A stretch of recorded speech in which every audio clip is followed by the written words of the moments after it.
বাংলাদেশ, পাকিস্তান, চীন একটা যুদ্ধ হবে গজওয়াতুল হিন্দ। এই গজওয়াতুল হিন্দে বেশিরভাগে অংশগ্রহণ করবে বাংলাদেশের যুবকেরা। বলে সুবহানাল্লাহ। রাসূলুল্লাহ সাল্লাল্লাহু আলাইহি ওয়াসাল্লাম বলেছেন, এই গজওয়াতুল হিন্দে যারা শহীদ হয়ে যাবে তাদেরকে বদর যুদ্ধে সাহাবীদের মর্যাদা দেওয়া হবে। বলে সুবহানাল্লাহ। হিন্দুত্ববাদীরা তারা এক সময় পরাজিত হবে মুসলমানের হাতে। আল্লাহর রহমত আসবে, আল্লাহর খাস রহমত আসবে এই মুসলমানের হাতে। এই হিন্দুস্তানে পরাজিত হবে। ইন্নাল হামদালিল্লাহি নাহমাদুহু ওয়া নাস্তাঈনুহু ওয়া নাস্তাগফিরুহু ওয়া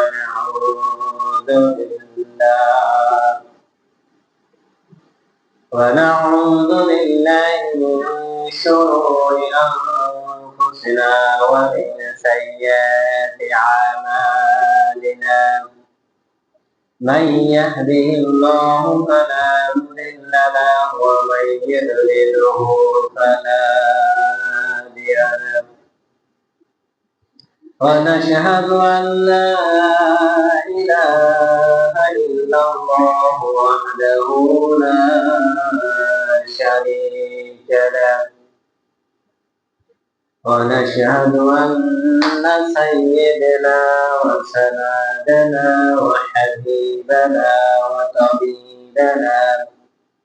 وطبيبنا مولانا محمد أرسله بحق بشيرا ونذيرا وداعيا إلى الله بإذنه وسراجا منيرا. فقد قال الله تعالى في كلامه المجيد والفرقان الحميد. أعوذ بالله من الشيطان الرجيم. بسم الله الرحمن الرحيم. والسماء ذات البروج واليوم الموعود وشاهد ومشهود. قتل أصحاب الأخدود. صدقت يا ربنا. وقال شان حبيب رسول الله صلى الله عليه وسلم: إن الله وملائكته يصلون على النبي يا أيها الذين آمنوا صلوا عليه وسلموا تسليما. اللهم صل على محمد وعلى آل محمد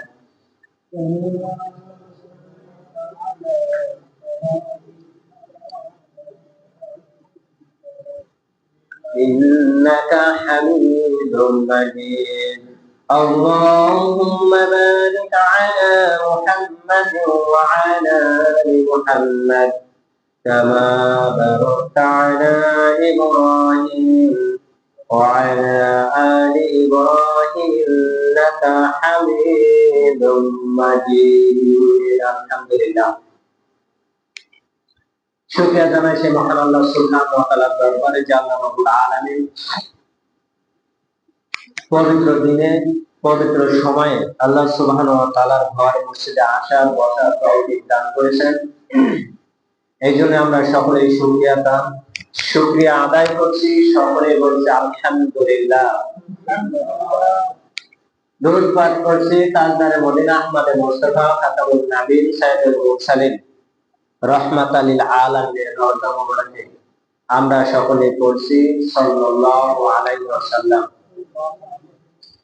দোয়া করছি সেই মহান সৃষ্টিকর্তার দরবারে, সেই মহান মাবুদের দরবারে, যে রব্বুল আলামিন জালেমের জুলুম থেকে এখনো পর্যন্ত গাজাবাসীদেরকে রব্বুল আলামিন পরীক্ষার মাধ্যমে ইসরায়েলের নির্যাতন, জুলুম, নিষ্পেষণ থেকে এখনো চলতেছে, তাদের পরে সেই গাজাবাসীর জন্য সমস্ত পৃথিবীর মুসলমানেরা ঐক্য হয়ে গ্লোবাল মার্চ ফর গাজা একটা সংগঠন তৈরি করে তারা খাদ্য সংগ্রহ, ঔষধ সংগ্রহ, পানি সংগ্রহ করে নিয়ে গাজার উদ্দেশ্যে রওনা দিয়েছেন। এই জন্য সেই সকলের জন্য দোয়া করি, আল্লাহ রাব্বুল আলামিন যেন সুস্থ শরীরে, সুস্থ অবস্থায় এই সকল প্রাণ প্রিয় মানুষদেরকে গাজাবাসীর কাছে পৌঁছানোর তৌফিক দান করে এবং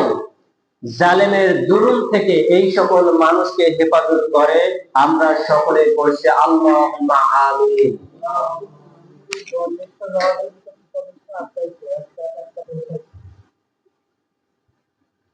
ইতিপূর্বে আমরা যতটুকু জেনেছি এই পর্যন্ত, যে 44টা জাহাজের ভিতরে একটা জাহাজ সেখানে খাদ্য সংগ্রহ করে নিয়ে পৌঁছাইছে, আর 43টা জাহাজ আটকে দিয়েছে। আমাদের বাংলাদেশি কয়েকজন আছে, আমি দেখছিলাম, তো তারা সাক্ষাৎকার দিয়েছেন। তাদের সমস্ত পাসপোর্ট, সমস্ত মোবাইল, তাদের কাছে যা আছে সবগুলো তারা, মানে ইসরায়েলের এই জলদস্যুরা, জালেমেরা, তারা নিয়ে নিয়েছে, সংগ্রহ করে নিয়ে নিয়েছে। এখন এই পাসপোর্ট দিতেও পারে, নাও পারে। পৃথিবীর বুকে সব থেকে এখন বর্তমান এই নির্যাতনের প্রেক্ষাপটে, মুসলমানের উপরে নির্যাতনের প্রেক্ষাপটে 3টা দেশ আছে। 1 নম্বর হলো ইসরায়েল, 2 নম্বর আমেরিকা, 3 নম্বর হলো ইন্ডিয়া। এই 3টা দেশ মুসলমানদের নিধনের জন্য, মুসলমানদেরকে নিশ্চিহ্ন করার ষড়যন্ত্র করতেছে। আজ থেকে না, এখান থেকে দীর্ঘদিন আগে থেকে। সুতরাং সময় এসেছে এখন নির্যাতন, নিষ্পেষণ হতে হতে এমন এক পর্যায়ে পৌঁছে যায়, যেই পর্যায়ে জনাবে মুহাম্মদ রাসূলুল্লাহ সাল্লাল্লাহু আলাইহি ওয়াসাল্লাম বলেছেন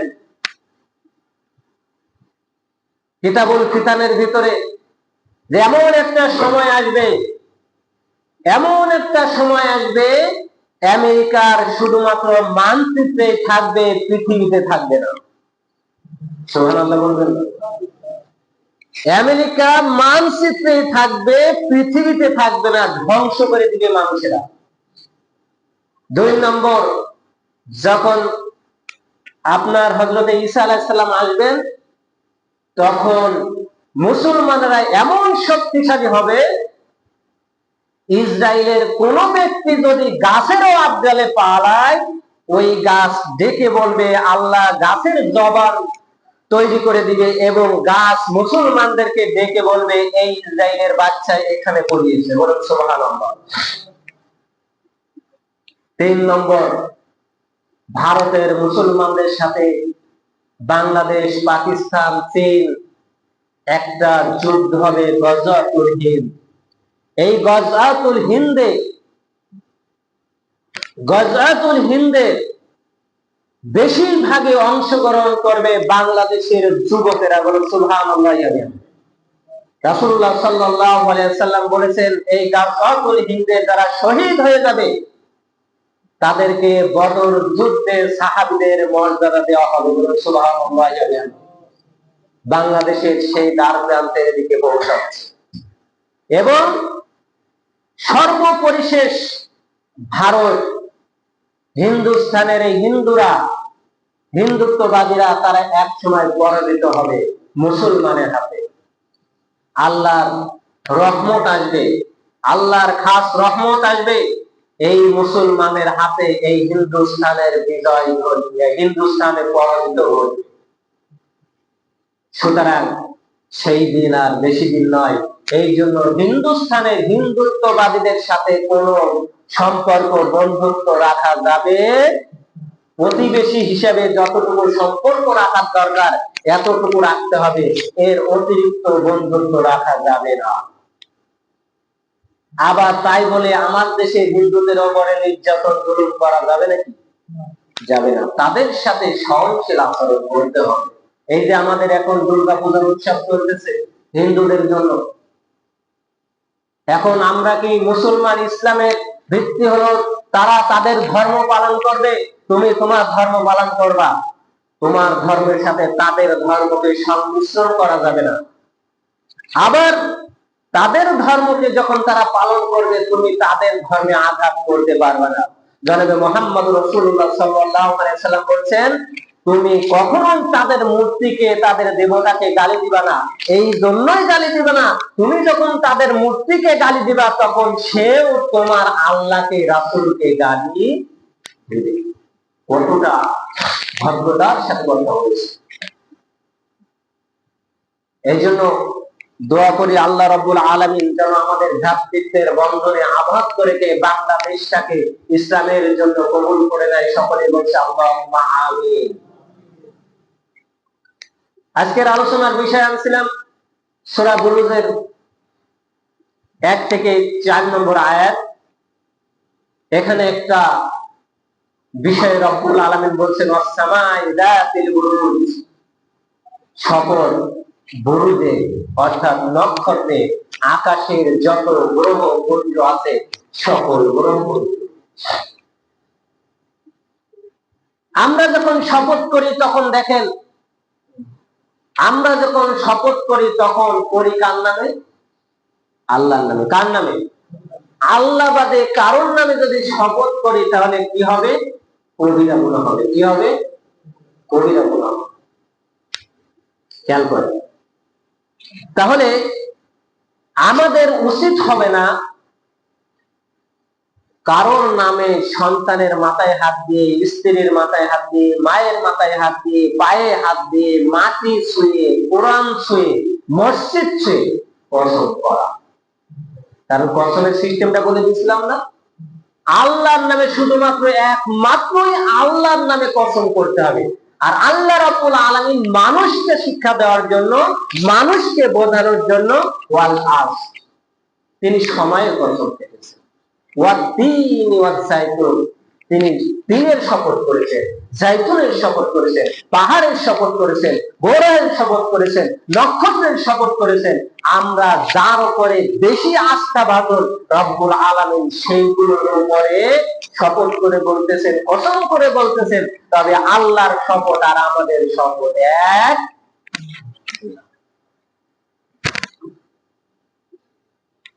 রব্বুল আলামিন নক্ষত্রকে শপথ করে বলতেছেন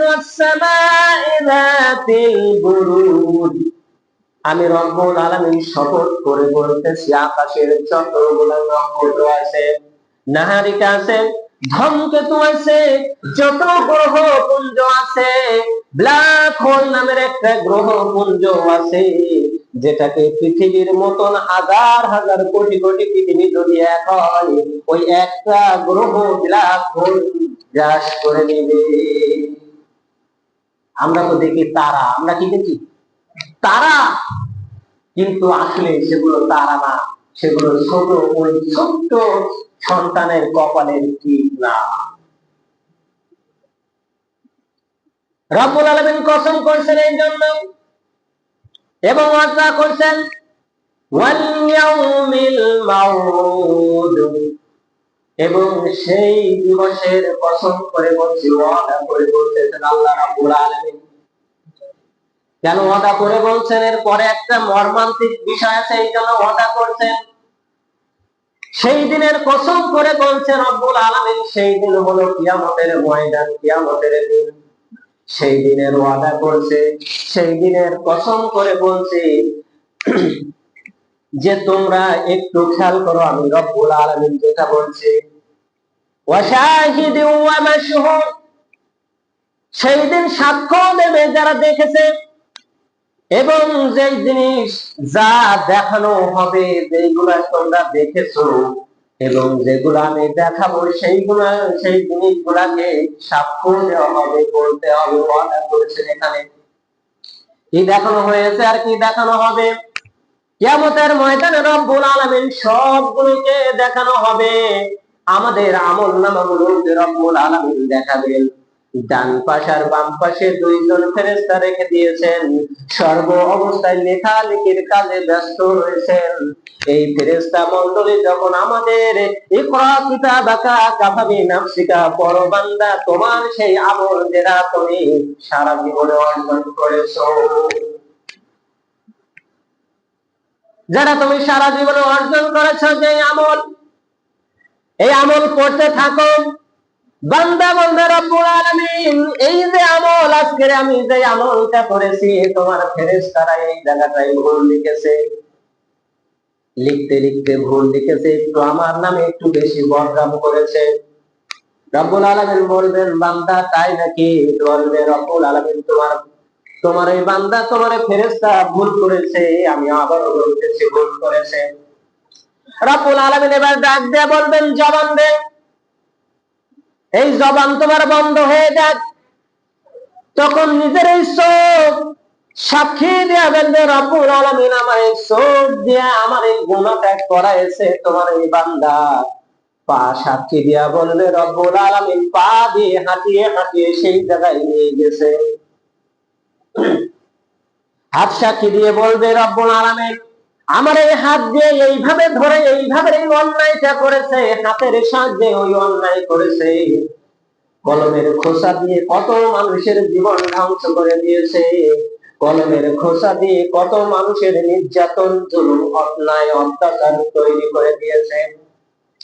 ভালো কথাকে খারাপ তৈরি করেছে, খারাপটাকে ভালো তৈরি করে লিখিত করে সারা পৃথিবীর মানুষকে জানিয়ে দিয়েছে, রব্বুল আলামিন আমার এই হাত, আমি হাত ও আজকের সাক্ষ্য দিচ্ছি তোমার এই বান্দার এই কৃত্য কর্মের উদাহরণ।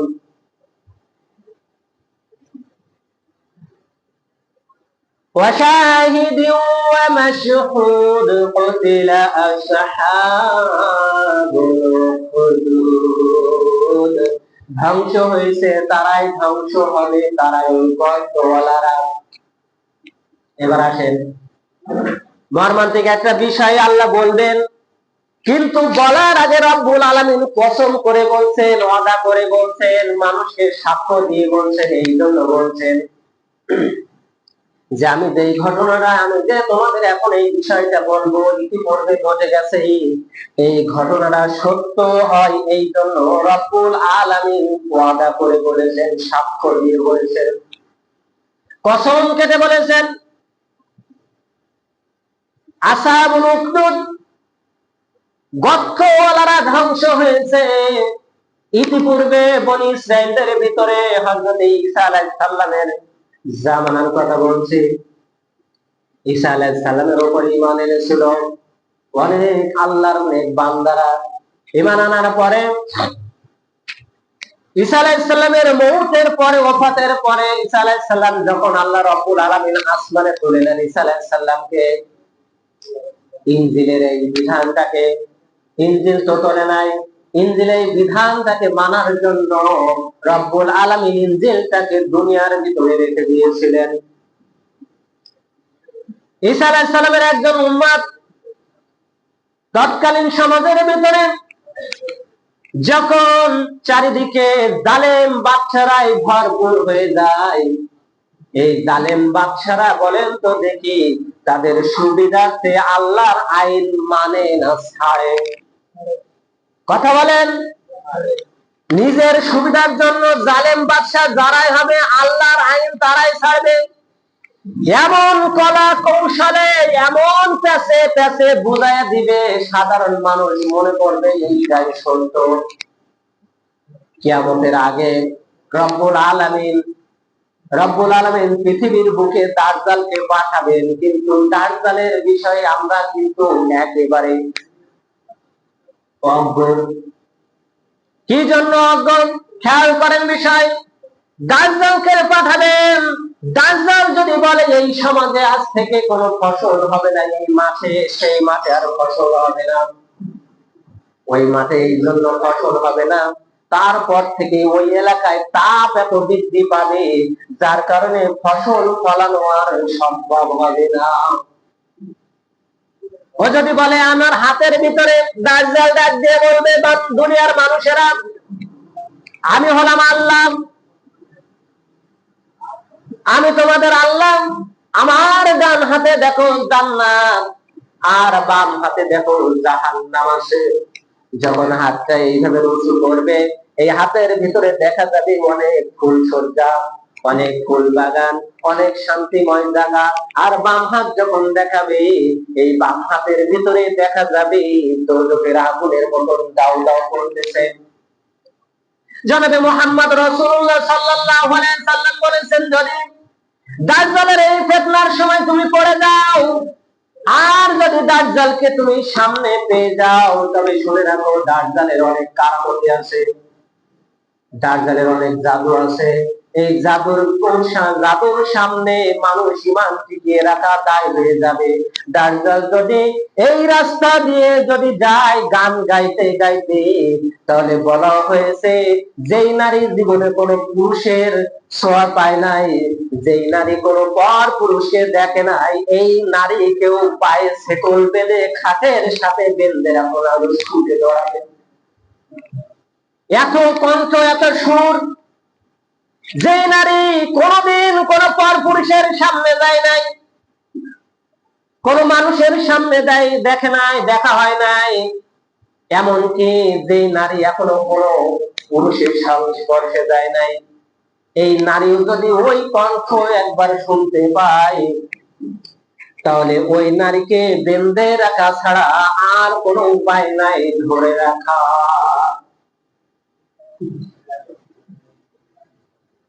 ওই দাজ্জাল একজনকে যদি বলে একটা মৌতকে এখান থেকে জীবিত হয়ে যাবে, কোন ব্যক্তিকে যদি বলে মারা যা, তাহলে মারা যাবে, শুধুমাত্র একজনকে পারবে না, সেটা হলো মদিনায়। ওইদিকে এখন আর যাচ্ছে না।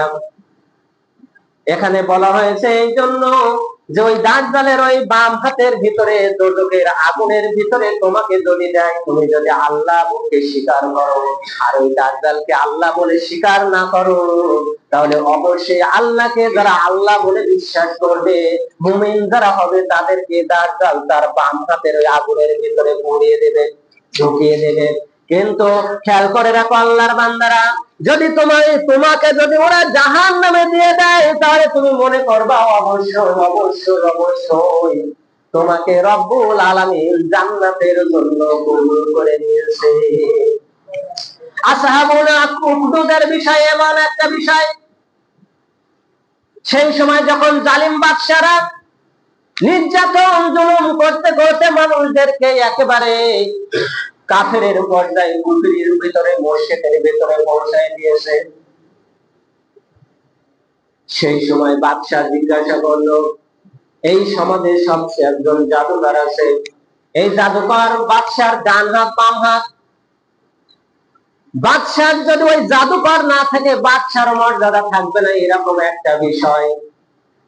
জাদুকর খবর পাঠিয়ে দিল বাদশার কাছে, বাদশা, আমি আপনার কাছে আজ জানাই, আমার চুল পেকে গেছে, দাড়ি পেকে গেছে, আমার গায়ের পশম গুলো পেকে সাদা হয়ে গেছে, আমি চাই তোমার সমাজ থেকে একজন যুবককে দাও, যাকে আমি এই জাদু বিদ্যাকে শিখিয়ে দেব।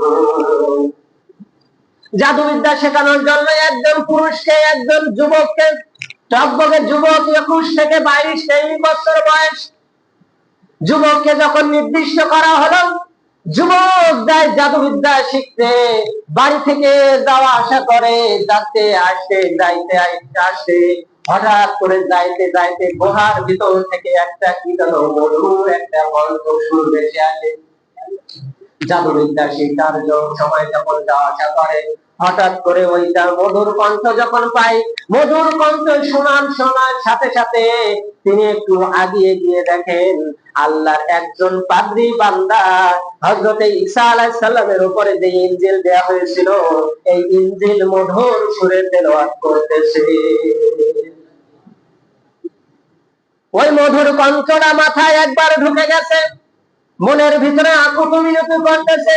দেখে ওখান থেকে চলে আসে, আসার পরে ওই রাস্তা দিয়ে যখন যাওয়া আসা করে, আবার আরেকদিন চলে যায়। ওই পাদ্রীর সাথে কথা পরামর্শ করার পরে বলে, আমি তোমাকে কিছু বিদ্যা শিক্ষা দেব, আমি তোমাকে কিছু জ্ঞান দিয়ে যেতে চাই, এই জ্ঞান তুমি গ্রহণ করো। এই জ্ঞান যদি গ্রহণ করো, কিয়ামতের ময়দানে রব্বুল আলামিন তোমাকে বিনা হিসেবে জান্নাতি করে দিবে। সুবহানাল্লাহ। এক পর্যায়ে ওই যুবকটা ঈমান এনে গেল। ঈমান আনলো আল্লাহর পরে এক সময় ওই যুবকটা ওই বৃদ্ধটা মারা গেল। সমাজের ভিতরে ওই জাদুবিদ্যা আর যায় না শিখতে। জাদুবিদ্যা যখন শিখতে না যায়, বাদশার কানে চলে গেল, বাদশা আপনার এই যুবক আপনি এখানে আসে না। এখানে যখন না আসে, খবর নাও কোথায় ওই যুবক। খুঁজতে খুঁজতে ওই গুহার ভিতরে পেল। গুহার ভিতর থেকে যখন দেখা হলো, বলল, আমি এমন এক ইবাদতকারী একত্ববাদী খোদার উপরে ঈমান এনেছি, আমি আর এই জাদুবিদ্যা আজ থেকে আর শিখবো না, তুমি বাদশাকে বলে দাও। বাদশাকে যখন বলে দিল, কোনো কথাই নাই, আর কোনো সমস্যা হয় নাই। কিন্তু খেয়াল করেন, এখান থেকে বিষয় হলো, ওই দিনের দাওয়াত, ঈসা আলাইহিস সালামের দিনের দাওয়াত যখন সমাজে প্রচার করতে লাগলো, সঠিক কথা যখন প্রচার করতে লাগলো, দিনের এই সঠিক দাওয়াত যখন দিতে লাগলো, এই সঠিক দাওয়াত যখনই দিতে গেল, তখনই তার উপরে নির্যাতনের শুরু হয়ে গেল। আল্লাহর বান্দারা খেয়াল করেন, হযরত ইব্রাহিম আলাইহিস সালামকে এভাবে নির্যাতন জুলুম করা হয়েছিল। যখন ওই যুবক যখন ইসলামের দাওয়াতটা চারিদিকে পৌঁছাতে লাগলেন, আস্তে আস্তে সাগরিদরা যারা শিক্ষিত, যারা বিবেকবান লোক, বলেন তো দেখি, 15 বছর জালেমেরা জুলুম করেছে, আর এই জুলুমের অত্যাচার হটায়েছে শিক্ষিত মানুষরা, মূর্খরা।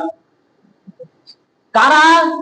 শিক্ষিত ছাত্ররা, যারা ঢাকা বিশ্ববিদ্যালয়ের মতন টকবগের যুবকেরা।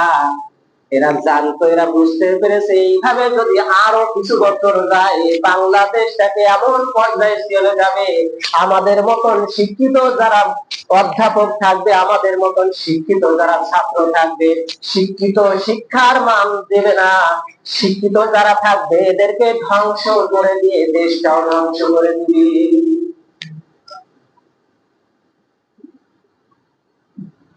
সমাজে যারা শিক্ষিত ছিল, তারা মেনে নিল। ওই যুবককে এবার পরবর্তী সরকারি প্রশাসন ধরে আনলো। সরকারি প্রশাসনের লোক গিয়ে যখন ধরে আনলো, আনার পরে বলতেছে, মারতেছে, গুলি করতেছে, ফায়ার করতেছে, কামান দিতেছে, কোনোটাই কিন্তু লাগে না। গোবরডাঙ্গার যে সেজে বাবুদের গল্পটা আমরা জানি নাকি, ট্রেন স্টেশনে উঠেছিল বাহিনীরা, সেনাবাহিনীরা হুজুরকে, হুজুরকে তারা রাইফেল দিয়ে গুলি করেছিল। আমরা এই ঘটনা জানি। গুলি করার পরে গুলি লাগে নাই বুকে, রাইফেল যখনই তাক করে, রাইফেলটা তাক করার সাথে সাথে কিন্তু রাইফেলটা রানিং হয় না, বন্ধ হয়ে যায়। ওই যুবকের যখন এইভাবে তাক করলো, তাক করার সাথে সাথে রাইফেল আর চলে না। কামান যখন ফিট করলো, কামান আর চলে না। যতগুলো প্রযুক্তি ছিল, প্রযুক্তি সব নষ্ট হয়ে গেল। কি জন্য নষ্ট হয়ে গেল? ও যুবক, বলো তুমি কি এমন করেছো যার কারণে তোমার দিকে তাক করলেও নষ্ট হয়ে যাচ্ছে? বলতেছে, আমাকে জবাই করা, আমাকে সব করা যাবে, তবে একটা শর্ত আছে। কি শর্ত আছে? বলতেছে, শর্ত একটাই, আমাকে মারছো কি জন্য আগে বলো। তোমার এই যে দিনের ধর্ম এনেছো, এই সঠিক ধর্ম, এটা বাদ দিতে হবে। আমরা বাপ দাদা যেটা মেনেছি, আর 14 গোষ্ঠী যেটা মেনেছি, সব ধর্ম মিলেই যেটা মানা হয়েছে, এইটাই মানতে হবে। বললো, আমি পারবো না। তাহলে তোমাকে মারবো কি করে? মারার জন্য যেটা বলা হলো, ওই যুবক বলল, প্রধানমন্ত্রী আপনি, আপনি দেশের প্রধান, আমাকে যদি মারতে চান তাহলে এই দেশের সমস্ত জনগণকে ডাক দিতে হবে। সমস্ত জনগণকে ডাক দিয়ে সবার সামনে একটা মন্ত্র পড়িয়ে দেব। এই মন্ত্র যদি পড়ি আমার দিকে তাক করে আমি মারা যাব। কি এমন মন্ত্র? কি সেই মন্ত্র? এই মন্ত্রটা কি এমন মন্ত্র? যখন সমস্ত জনগণকে একত্রিত করল, এই একত্রিত করার পরে এবার আরাফার ময়দানের মতো স্থান, এই স্থানের মতো তাকে বান্দা হলো। সবাই চাইলে এখান থেকে গুরুত্বপূর্ণ বিষয় আছে। রব্বুল আলামিন আপনাকে আমাকে অন্তত ইসলামের সঠিক সিদ্ধান্ত ভুলগুলো যারাই দিবে তাদের পক্ষে থাকার জন্য সৌভাগ্য নসিব করে। সকলে বলেন আল্লাহুম্মা আমিন। এই জন্য ইসরায়েলের মতন, ভারতের মতন, আমেরিকার মতন এই কুচক্রী মহলের কোন কথায় কোন মতে সমর্থন দেওয়া যাবে, কারণ কিয়ামতের ময়দানে আপনি যার সাথে আজকের বন্ধুত্ব করবেন, প্রায় 22টা বিষয় আছে, 22টা পয়েন্ট আছে। আপনি কার সাথে বন্ধুত্ব করবেন কোরআনুল কারীমের ভিতরে আছে। যে ব্যক্তির সাথে আপনি চলাফেরা করবেন, যার সাথে বন্ধুত্ব করবেন, যাকে আপনি সাপোর্ট দিবেন, তার কমপক্ষে 22টা গুণ থাকা লাগবে। এই 22টা গুণের ভিতরে যদি পড়ে, সেই সকল মানুষদেরকে, সেই সকল বন্ধুদের সাথে বন্ধুত্ব করতে পারবে। গেল দিনে একটা বিষয় আমি তো অবশ্যই ছিলাম না, বাজার দিয়ে, খাদ্য দিয়ে, বস্ত্র দিয়ে, এর মতো মানে সবের কাজ আমার মনে হয় আর নাই। এই জন্য অনুরোধ করব আপনাদেরকে, যারা গত দিনে টাকা পয়সা আনার কথা ছিল, কিছু মানুষ অর্ডার করেছিলেন, আপনারা যারা এনেছেন আপনারা অবশ্যই জমা দেন। আর যারা এখনো পারেননি তারা আপনারা দেওয়ার চেষ্টা করেন, অন্তত একেবারে যেন খালি হাত কেউ বিফল না হয়। কারণ কিয়ামতের ময়দানে রব্বুল আলামিন বলবে, আমি তোমার কাছে হাত পেতেছিলাম, তুমি আমাকে দাও নাই। রব্বুল আলামিনের কথার উত্তরে বান্দা বলবেন, আল্লাহ যদি আপনি যেতেন আমার সামনে দাঁড়াতেন, আমি আমার প্রাণটাকে, কলিজাটাকে উজাড় করে দিয়ে দিতাম। রব্বুল আলামিন বললেন, বান্দা তুমি তো দেখো নাই, ওই অসহায়ের ভিতরে, দরিদ্রের ভিতরে, ইয়াতীমের ভিতরে, ওই অসুস্থতার ভিতরে আমার রহমতের হাত ছিল। সুতরাং তুমি যদি ওই হাতে দিতে, আমার হাতেই সেটা পড়ত। আল্লাহ রাব্বুল আলামিন এই জন্য এই কঠিন সময়ে যেন রব্বুল আলামিন আপনাকে আমাকে কঠিন সময়ে এই ছোট্ট দানের বিনিময়ে জীবনের গোনা খাতাগুলো মাফ করে দিই এবং এই দানকে যেন কবুল করে নিই। সকলে বলেন আল্লাহুম্মা আমিন।